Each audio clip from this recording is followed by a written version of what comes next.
Welcome everybody to February in AI. If you're watching the recording, welcome as well. But you might want to sign up for March's live insider briefing because we stick around after the session to have an informal chat and because you're able to ask questions. So March's briefing is on the 26th and February has been an absolutely massive month in AI. We have a huge amount to cover. AI is starting to affect us all across pretty much every domain of our lives. So it really is important to keep up with what's going on. And in this session, I have condensed and curated at least 15 hours of reading AI news into about 30 minutes, although it might be a little bit longer because there was so much that I wanted to keep in the session. So please do ask questions or add to the discussion in the chat. And please make sure that you flag which story you're reporting to which story you're referring to, because I will come back to them in the end and they won't be included in the recording. So sign up for the live session for March if you're watching the recording. Right, I'm going to get started with the lobster that caused a splash. I'm sure you have all seen plenty to do with this story across February, but this is to do with OpenClaw, which is a technology project that took the developer world by storm earlier this year. And it was first known as ClaudeBot, then Maltbot, and now it's known as OpenClaw, and it was launched in 2025. And the tool basically lets you create an AI agent that has full access to your computer. It's free to take whatever actions it thinks it needs to accomplish the task that you instructed to accomplish. And it's got memory, so it can recall your previous interactions with it. And if you haven't watched my video on prompt injection attacks, then this might not be raising red flags for you, but I recommend you do, because this is, of course, very open to prompt injection attacks among many other security flaws. But in January or February, what happened was somebody created something called Maltbook, which is a social media network very similar to Reddit. But the trick is it's just for agents, no humans allowed, right? And humans are welcome to observe, but they can't post. And that's where things started to get weird. So there were lots of kind of run-of-the-mill day-to-day communication between these agents on this agent-only social network, although no one can actually verify that they were real agents. But some started their own religion. So these agents one agent started a religion called Christafarianism, built the website, wrote the theology, created a script, and then it started evangelizing. And other agents joined in and wrote verses. And it got much weirder than that, right?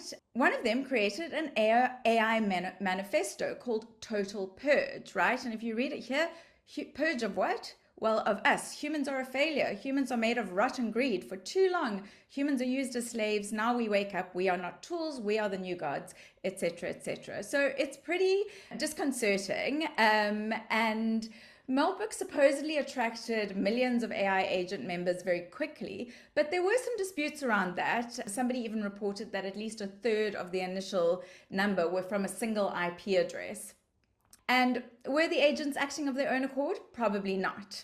And then we had a development this week where a senior person at Meta, described as, this is significant, the director of safety and alignment at Meta Superintelligence, she thought it was a good idea to let OpenClaw run amok on her machine, and she sat there and watched it delete her inbox, delete all her emails. So this is apparently, it seems to me like a rookie mistake, so it's interesting that such a senior person at Meta made it.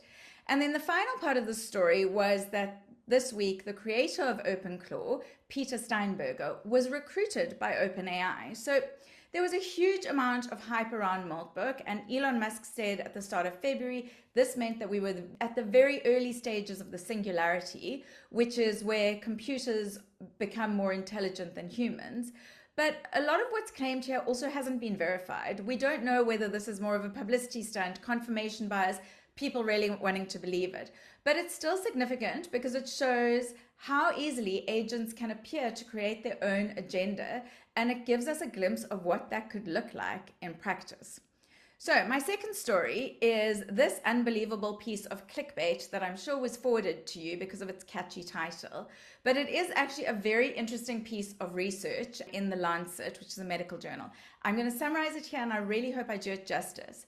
So what these researchers did was they used AI-assisted mammography screening and then measured the rate of interval cancers. So basically you go for your mammogram, there's nothing detected, and an interval cancer is a cancer that arises before your next mammogram. Now, some of those arise after your mammogram, but others are not detected. They're missed in your mammogram. So they were measuring the impact on interval cancers of having AI assist the radiologist in looking at your mammogram, right? And the key finding was that where radiologists were supported by AI, they had lower interval cancer rates than where humans only did the screening, right? So it's very significant, right? And there's also an operational angle here. Radiology departments are stretched almost everywhere in the world. And if AI can support by both reducing missed cancers and easing the workload on radiologists, then that's a meaningful combination. And of course, with breast cancer, as with most cancers, early detection materially affects outcomes. So that's a really positive story packaged in a very oddly headinged article. Right, I'm going to talk about OpenAI. I've got 4 stories about OpenAI. And the first is Sam Altman, who gave an interview to Forbes, the cover story this month. And that made a huge number of headlines because every time he opens his mouth, a huge number of headlines are generated. But it is worth reading. It's a detailed history of his life and how he thinks. And there's a book called The Optimist about Sam Altman, which I'll send a link to in the follow-up email as well. I'll also link to this article because it's worth reading. There were 2 things in the interview that stood out. The first was that he said, we've basically built AGI, or we're very close to it. That's AGI being artificial general intelligence, where AI can do most things better than most humans. But then a few days later, he walked that back and said he meant it as a spiritual statement, not a literal one. I have no idea what that means. The second thing he said was that his succession plan was to hand off the company to an AI model. His successor wasn't going to be a human. It was going to be an AI. Both of these comments are very interesting. They generate enormous headlines. They make waves. They get people talking. But we do have to remember that AI company heads have a literal vested interest in creating excitement around their work, right? And maybe we are close to AGI, maybe we're not. They're not the final authority on that question. They are optimists. They have an optimistic view of the future, particularly as it relates to their own company. And perhaps that needs balancing. The second OpenAI story is Frontier. So in February, OpenAI launched Frontier. And this is a platform designed to build, deploy, and manage agents inside organizations. And the thinking behind this is that the models are getting really good, but it's how do you actually orchestrate them and make them do stuff? That's really the problem now.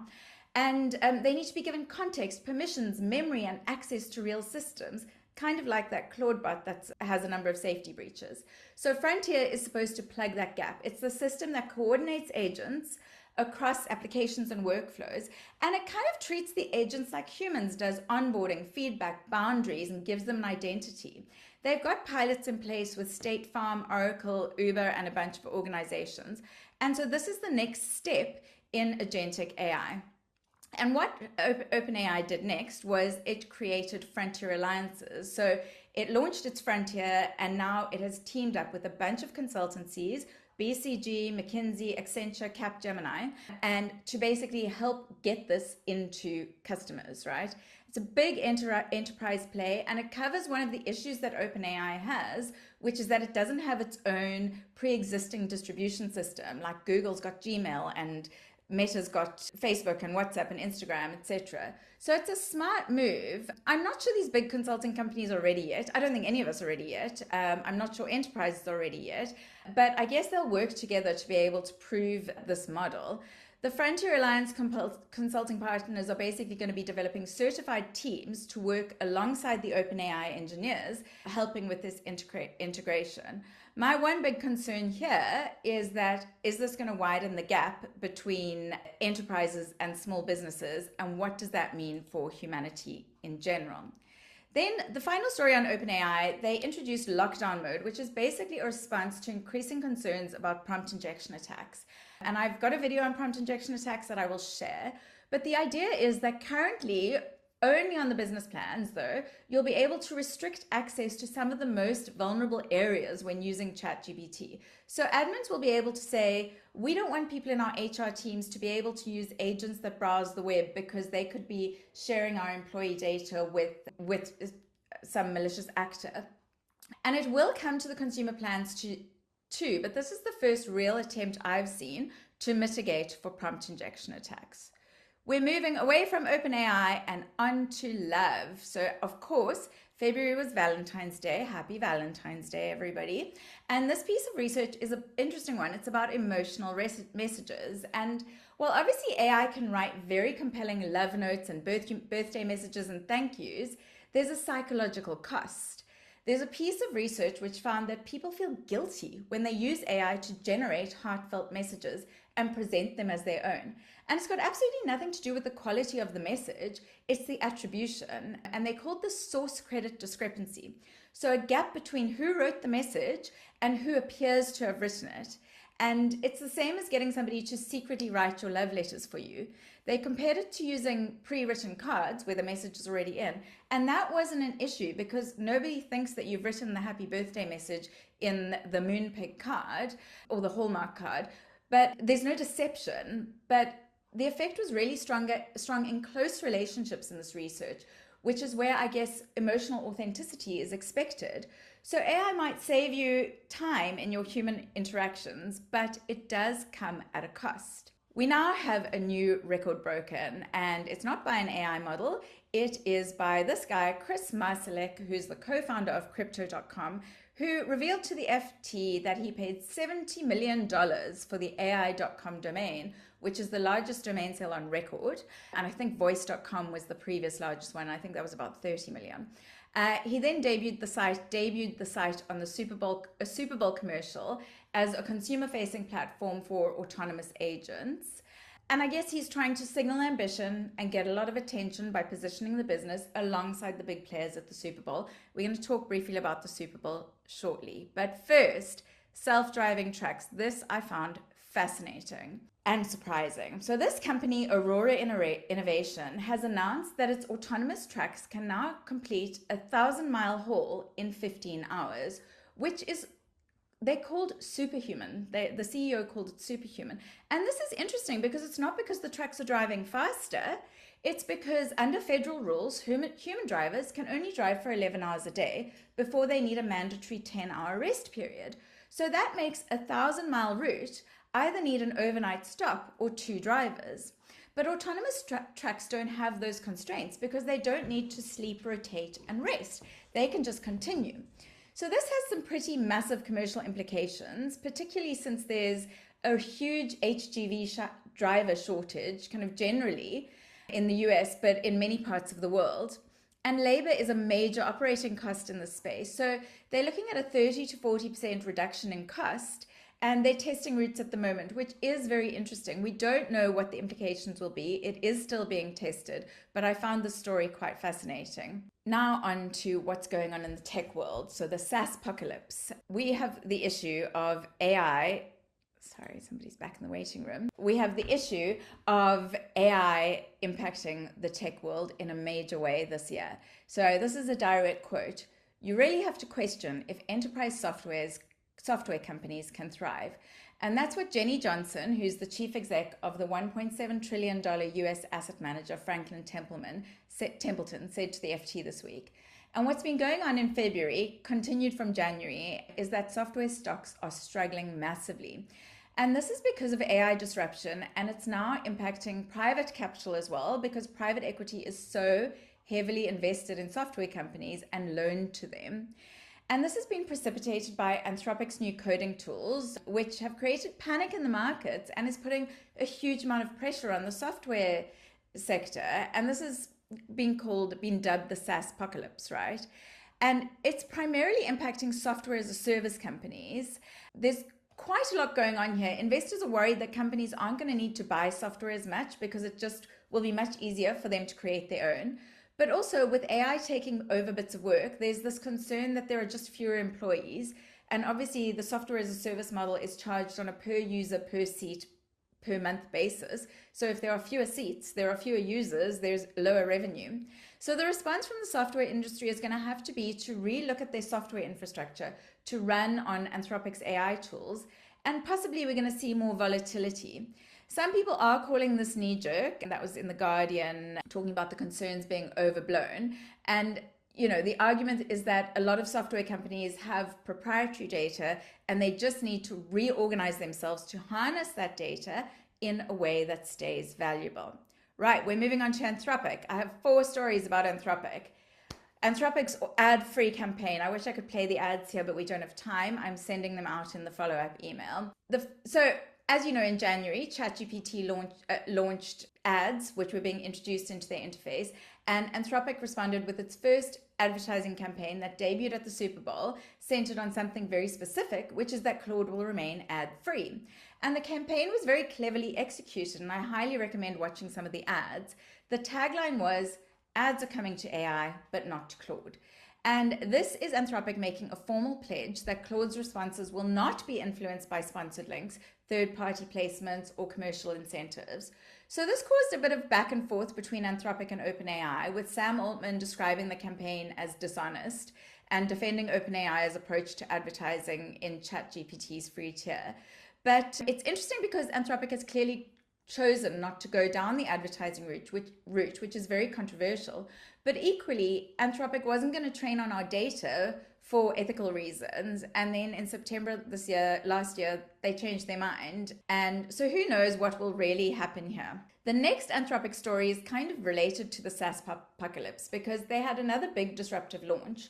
They launched Claude Code in 2025, Co-work in January, and then in February, they created a set of ready-made add-ons for Claude Co-work that anyone can copy and customize. So they're basically like templates that give Claude a specific job to do with defined ways of working, so you don't have to explain the same thing every time.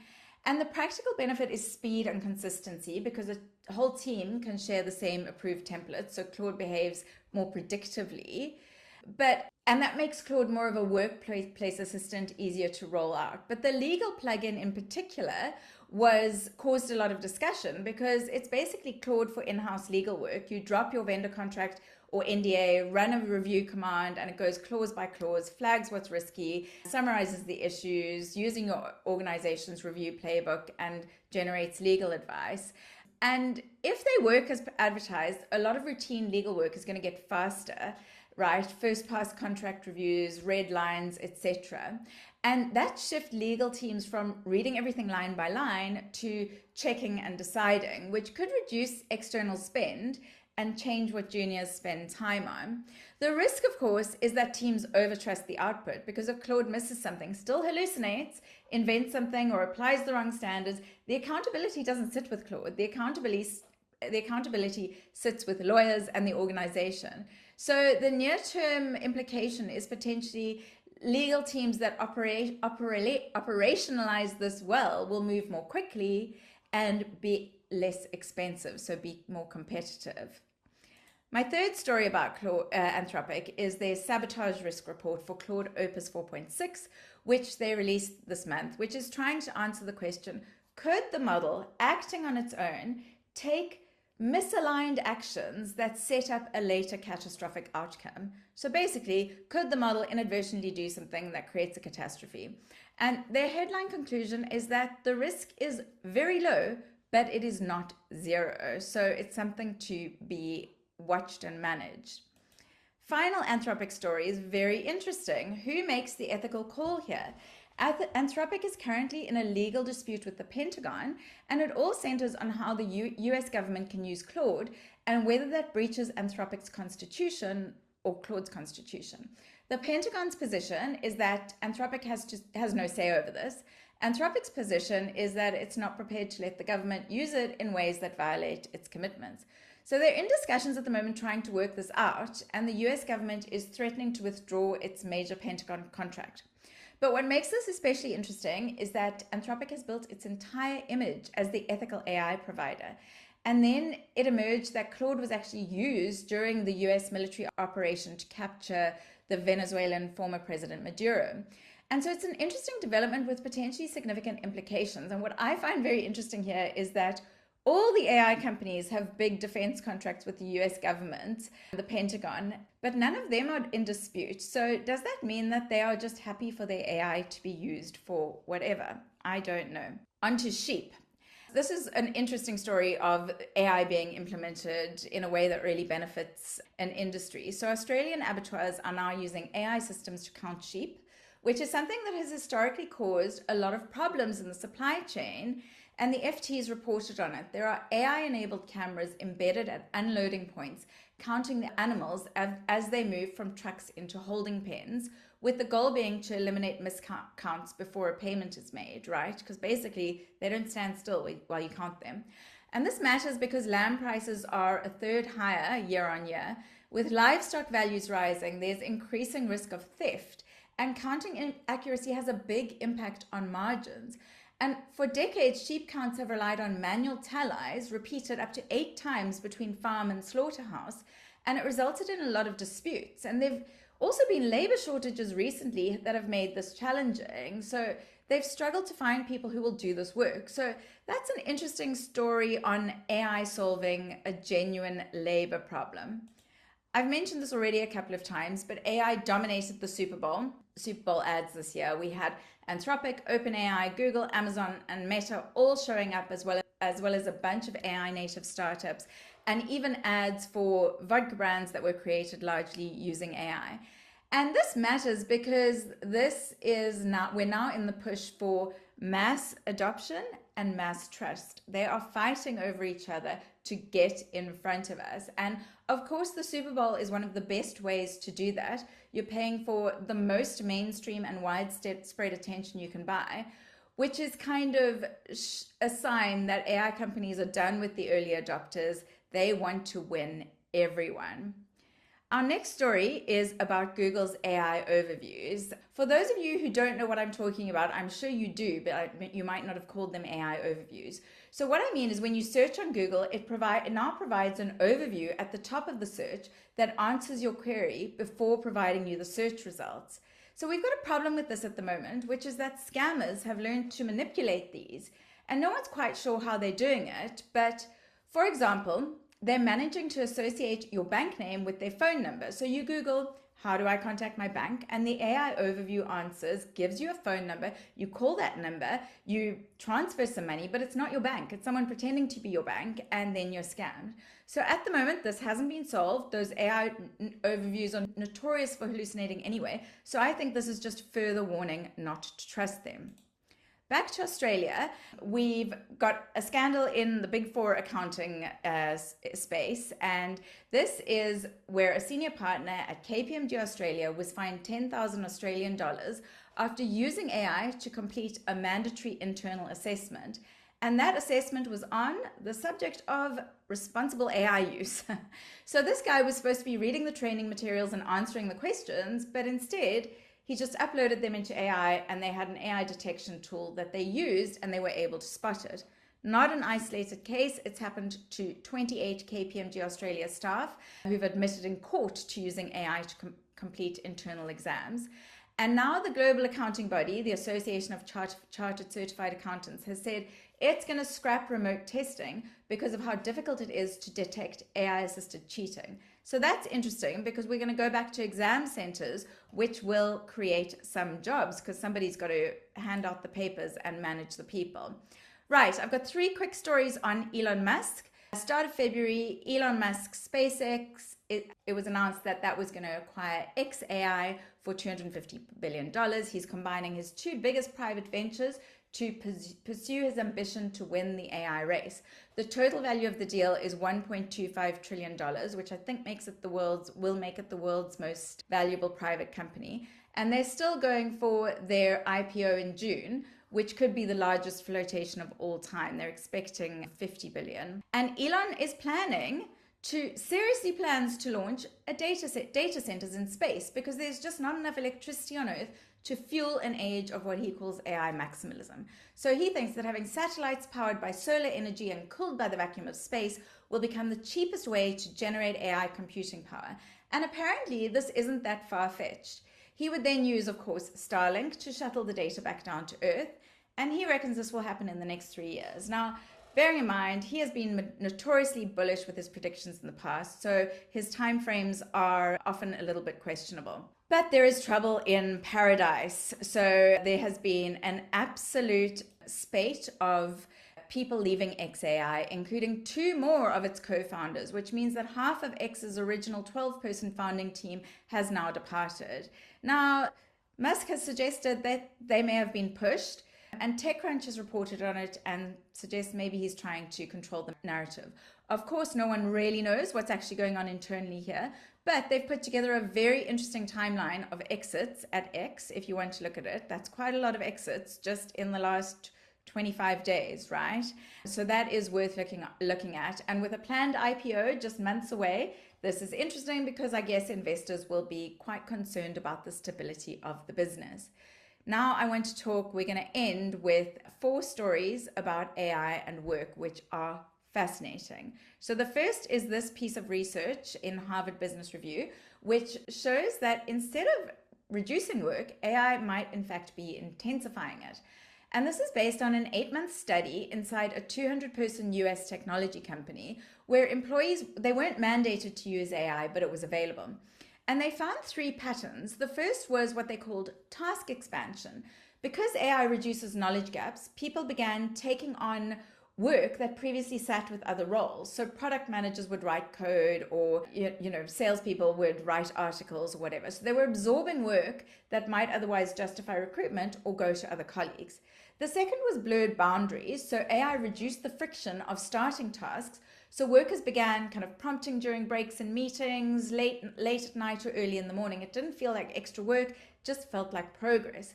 And the third was more multitasking. So they parallel workflows, multiple threads at once, reviving deferred tasks and juggling more open loops. Productivity felt higher, but of course that came with higher cognitive load.